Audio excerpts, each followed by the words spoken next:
Ugh. Let's talk about how to buy bourbon.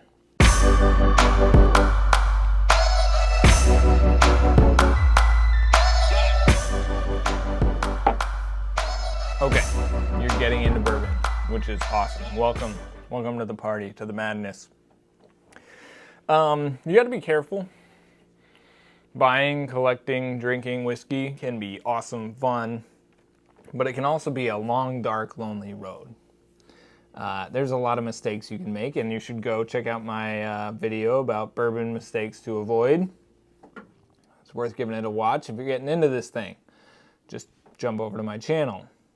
If you like my videos, subscribe to them. That would be awesome. It will help me make more videos. I appreciate it. Today we're talking about when you get into whiskey, bourbon specifically, how do you buy it? How do you make sure that you're getting the good stuff? There's a couple rules to just keep in mind. Rule number one, and these are my rules, so do with them what you want. But I'm going to say, when you're first getting into bourbon, ignore everything above $60. Why? Because a lot of mistakes rest above $60. Okay, that's where the crazy lives. There is an inappropriate, misogynistic quote that would say, the more attractive a person is, the more crazy they are. That's, again, total BS. But it applies to bourbon sometimes. The more expensive a bourbon is, sometimes the more not so great the investment might be, whether for your palate or for the long-term value of that bourbon. So if you're just getting into it and you're trying to taste what's good, I'm going to say ignore what's above $60. There is so much good stuff between $20 and $60. Some even less than $20, but we're going to call $20 to $60 home. So when you get in to the liquor store and you're looking at the shelves, I'm gonna counsel you to stay between $20 and $60. You'll probably find some really, really rad stuff.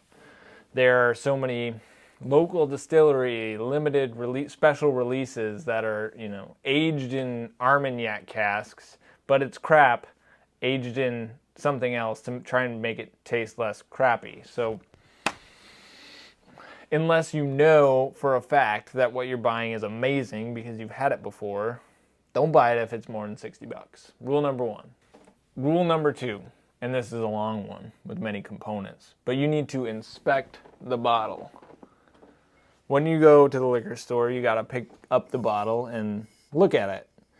And there's a buttload of crap on these bottles. Nothing against this bottle. This is a very good bottle of whiskey. But there's a lot of marketing on here, and it doesn't always tell you about the juice inside. In fact, most of the time, it does not. A few things we want to look for. We want to look for the state of distillation. So, on the back of all bottles, it should say where it was distilled, and some of them will say where it was aged and where it was bottled. That's fantastic when it says all of that. Why do you care about state of distillation? Well, because the distillation tradition in the United States really rests in 3 states, at least for the really, really good stuff. Of course it's spreading because distillation in the United States is spreading like crazy. And so there are some really great distilleries outside of these 3 states, but you want to call these home. Again, $20 to $60 price point is home. 3 distillation states is home. Kentucky, obviously.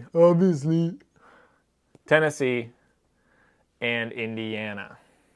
Those 3 states are home because the distilleries, most of the distilleries in those states generally make really good whiskey. In Kentucky, you've got all of the very, very big bourbon distilleries, except for MGP, which is in Indiana, Midwest Grain Products, and Jack Daniel's, which, it's bourbon. That's my stance on it. And Cascade Hollow, which makes the Dickel brand, so Dickel in Tennessee, Tullahoma, Tennessee. If you're getting whiskey from one of those distilleries, MGP, Jack Daniel's, Dickel, or one of the Kentucky distilleries, which we'll talk about in a minute, you can definitely bank on the fact that you're probably getting a pretty decent product.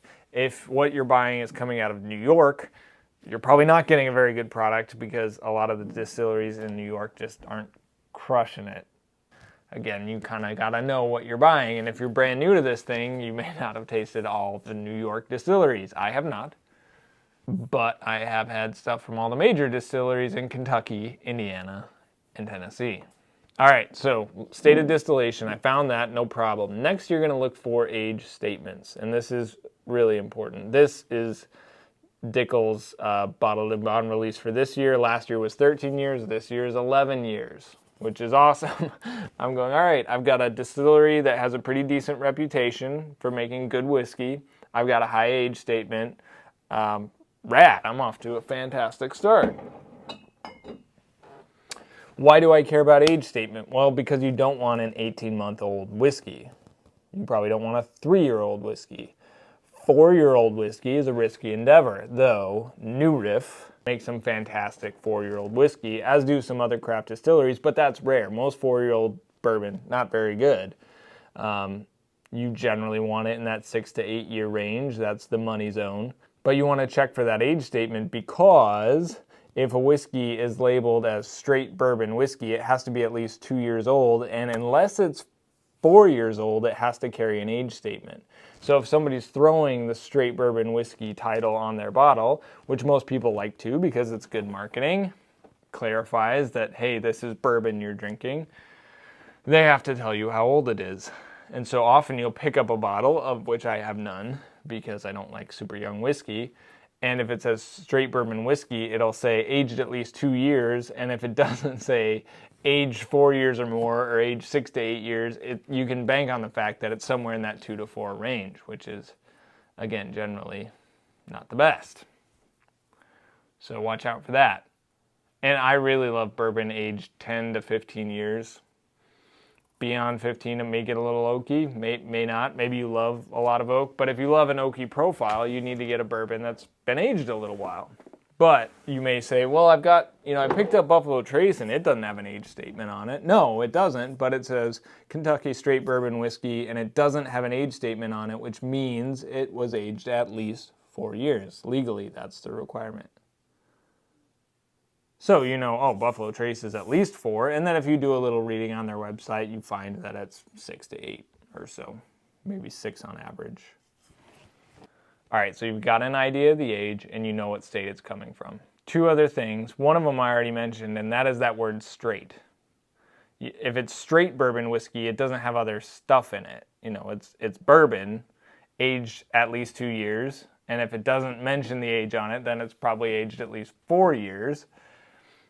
So that straight word is just a signal that, hey, I'm getting the real deal here. If it just says bourbon whiskey or bourbon whiskey aged in, then, you may have an age statement problem, or you may have this or that whiskey may be influenced by other spirits through different aging tactics. In which case, most distilleries would say bourbon whiskey aged in blah, blah, blah casks. Which is fine, but when you're getting into bourbon, I'm actually going to skip to my next point and then come back to the label. So point number 3 was avoid barrel finishes. Why? Because there's so much in bourbon to explore that if you just head into barrel finishes right away, you're going to kind of get lost. Like, it's hard to say, like, okay, this is the palate, this is the flavor spectrum for bourbon, because you're already introducing all these finishes, which are good. Like, it's not, some of them are good, but it's not really bourbon in the traditional sense anymore. So it's kind of like hard to get your bearings if you're particularly new to the product. So I would say avoid Angel's Envy. It's good, it's super sweet, but it'll kind of make it difficult for you to calibrate on bourbon profiles. Jefferson, the same way. I would avoid a lot of the Jefferson stuff as you get into it. Not saying barrel finishes are bad, but if you're new, let's just stick to one thing. Let's get that one thing like dialed in. Make sure you understand the distilleries, how bourbon is made, what straight means, what bottled and bond means. Let's have you try some barrel proof stuff before we start introducing all these other flavor additives through barrel finishing. All right. Going back to 2D or whatever I was on now, and the last thing you want to look at on that label is proof. Maybe not the last thing, but the last thing we're going to talk about now. Look at your proof. Okay, so I was in Texas because that's where I'm from. I'm in Wisconsin now. But I was visiting my parents in Texas, and I was bourbon shopping as I do. And sometimes, the store runner person, clerk will come up and talk to me and say, can I help you find anything? And most of the time I say, I know more than you. Other times I'll be like, I never say that, but it'd be fun to say that. Most of the time I'll just say, yeah, I'm just looking what you got. I love to look for bourbons and ryes as I go other places. So, I'm not from here. I'm originally from here, but I'm not from here. I'm visiting my parents. And so I had one guy try to sell me on Basil Hayden from Jim Beam. Now, Basil Hayden is an 80 proof bourbon. Thankfully, I've tried Basil Hayden before, but it's not very good. There's a lot of much better stuff for a lot cheaper. I'd almost take just regular Jim Beam. I'd definitely take Jim Beam Black over Basil Hayden. Slightly different mash bill, but if you want the Basil Hayden mash bill, go get Old Grandad Bottled in Bond, which is 100 proof, 50% alcohol, or Old Grandad 114 if you want something that'll really kick you. But Basil Hayden's is like watered down bourbon. I really think, this is me, but if you want the full flavor of a good bourbon, very American, America, then get yourself something at least 90 proof. And I think the money zone is 100 to 110 proof. Barrel proof is awesome, but it's just hot, can be very, very hot. So to get like perceptible flavors, I think the money zone is Bottled in Bond, which is 100 proof. There are other things to be bottled in bond, but bottled in bond is always bottled at 100 proof up to 110 proof. So proof is almost always listed on the front. In Buffalo Trace, it's kind of hard to find. It's right here. It says 45% ABV or 90 proof. On this Dickel bottle, well, it says bottled in bond right there, so it's, and right down at the bottom it says 100 proof. Another one you might see is these Knob Creeks, which Knob Creek keeps updating the label. Like, just calm down, guys. Good grief, sticks with something for like 6 months, please.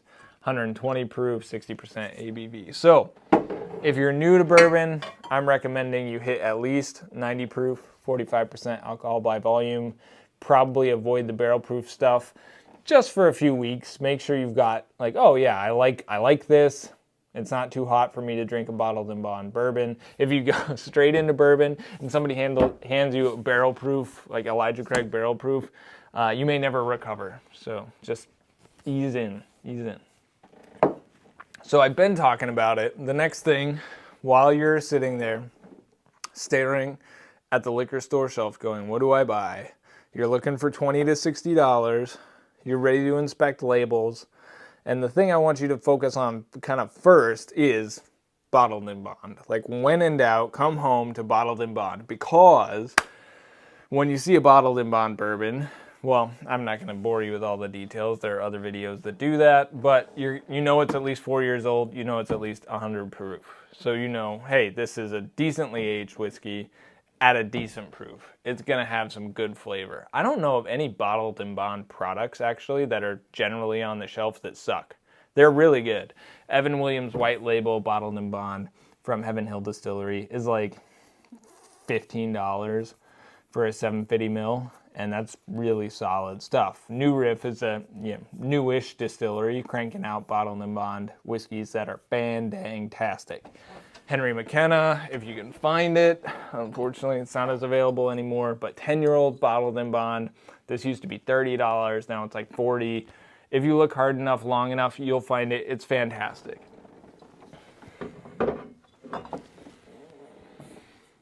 So I dare say it would be very hard to find a bottled in bond whiskey that wasn't very good. If you know of one, or if there's a bottled in bond whiskey you've tried that you thought sucked, comment below, let me know.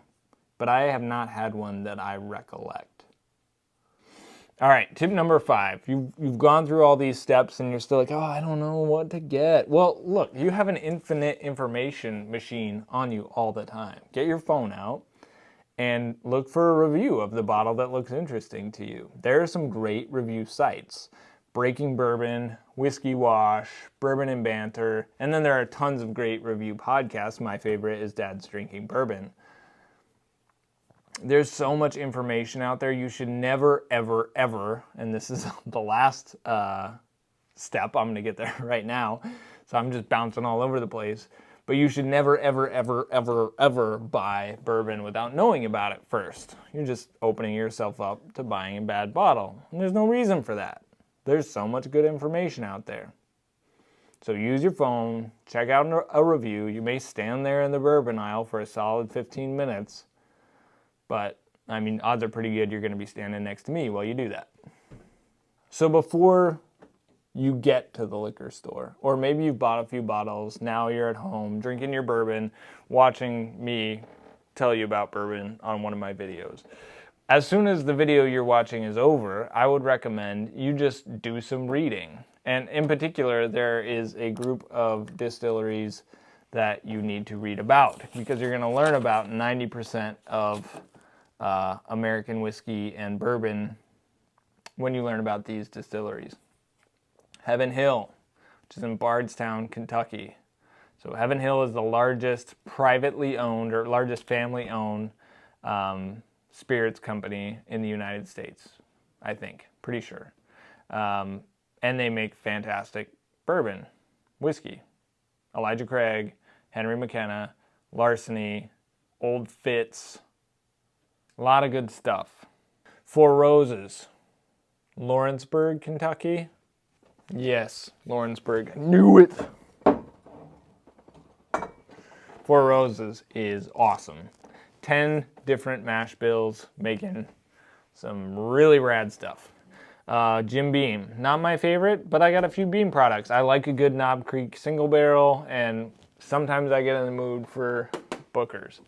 So Jim Beam, if you like a nutty, intense bourbon, kind of classic bourbon profile, Beam is right up your alley. 1792 Barton, also in Bardstown. So the 1792 brand plus the very old Barton brand, they're both out of the same distillery, 1792 Barton. I like some 1792 products. Some foolproof barrel picks like I have right here have been fan-dang-tastic. Sometimes I get one that's not as good, but definitely worth checking out in that $20 to $60 range. George Dickel, I already talked about in Tennessee. Buffalo Trace in Frankfort, Kentucky. Wild Turkey, which is right over there by Buffalo Trace. I forget the town that Wild Turkey's in. Maker's Mark, which is in Loretta, Kentucky, south of Bardstown, nowhere. But man, they make really, really good wheated bourbons. And then the last one in Kentucky, you can kind of break up into two brands. I think they have two distilleries too, but it's the Brown-Forman Group. So that would be Old Forester and Woodford Reserve. Old Forester's got lots of great stuff in the $20 to $60 range. Woodford Reserve, not my favorite, but it's how a lot of people get started. I think it's a little overpriced for what it is. I'd go Old Forester before Woodford. But then outside of Kentucky, in all those Kentucky ones, I had mentioned Dickel. That's Tennessee, obviously. Jack Daniel's, worth checking out. Normal Jack off the shelf? No. But Jack single barrel, in particular, Jack Daniel's barrel proof single barrel, definitely worth checking out. You might be able to find that for less than $60. It's going to be right at that kind of threshold, but you have my permission to try a Jack Daniel's single barrel. You can even get them in 375 milliliter bottles too. Then you're in the $30 range. Boom. And then finally, MGP in Indiana. I think it's Lawrenceburg, Indiana. Yeah, it is. It's Lawrenceburg, Indiana. So we got Lawrenceburg, Kentucky with Four Roses. Lawrenceburg, Indiana with MGP. Not the same city at all. But MGP makes a ton of bourbon. And so a lot of the stuff that you'll see in the 2 to 5 year range on the shelf that comes in other brands like Old Scout, which I have some of the older Old Scout stuff, Pinhook, like those are MGP products. So MGP produces a lot of bourbon, and then a lot of other brands buy it and use it. Some do a better job than others. So you can actually go online and Google what bourbons are made with MGP. Now some of them, like Redemption, use really, really young MGP, and then they prove it down, and it's not very good generally. I would not recommend redemption that's not age stated and or barrel proof. The barrel proof age stated redemption releases are really good, but those tend to be in the $75 to $110 range. So that's out of your range. Don't get there yet. Point of all that was learn about those distilleries. Understand what brands they have underneath their umbrella in their portfolio, because that's going to help you kind of get some bearings. If you like Elijah Craig, you're probably going to like Henry McKenna. If you like Knob Creek, you're probably going to like Booker's. If you like Maker's Mark, you should try Maker's Mark 46 and then Maker's Mark Cask Strength. If you like Wild Turkey 101, then you should try Wild Turkey Rare Breed or Wild Turkey Kentucky Spirit. Like, you're going to be able to then start placing some bourbons with distilleries, and you'll know which distilleries kind of deliver a flavor profile that you dig. And it's really important too, because you'll begin to realize that a distillery like Buffalo Trace produces a ton of brands that don't say Buffalo Trace on them. Like Stag Jr., Buffalo Trace, Eagle Rare, E.H. Taylor, Old Charter Oak, Benchmark, Blanton's, Rock Hill Farms, Elmer T. Lee, Weller. Like, they're all from Buffalo Trace Distillery. That's crazy. Yeah, once you've had a few Buffalo Trace products, then you go, oh, I see why this is such a big deal. I see why people love this stuff. And then when you find something from that distillery, you can go, yeah, I think I'll take that, because I know it's probably going to be pretty good. Excuse me. All right. So that is 7 rules for how to buy bourbon for beginners. Number 1, ignore everything under $60. 20 to 60 is your home. Inspect the bottle, state of distillation, proof point, age statements. Look for that word straight on there, straight bourbon whiskey. Avoid barrel finishes initially. Just gets messy. When in doubt, go bottled and bond. You're never going to go wrong with bottled and bond. Don't hesitate to whip out your phone and read something. Get somebody else's opinion before you buy. It's not going to fail you. Finally, learn about the distilleries, the major American whiskey distilleries, and really focus on 3 particular states, I think, initially, and that would be Kentucky, Indiana, and Tennessee. And then finally, if you don't know about a whiskey, don't buy it. Don't do it. If you like this video, share it. I'd appreciate it. Subscribe to the channel, the whole 9 yards. You guys have seen a bunch of YouTube videos. You know how it works. Thanks for watching. See ya.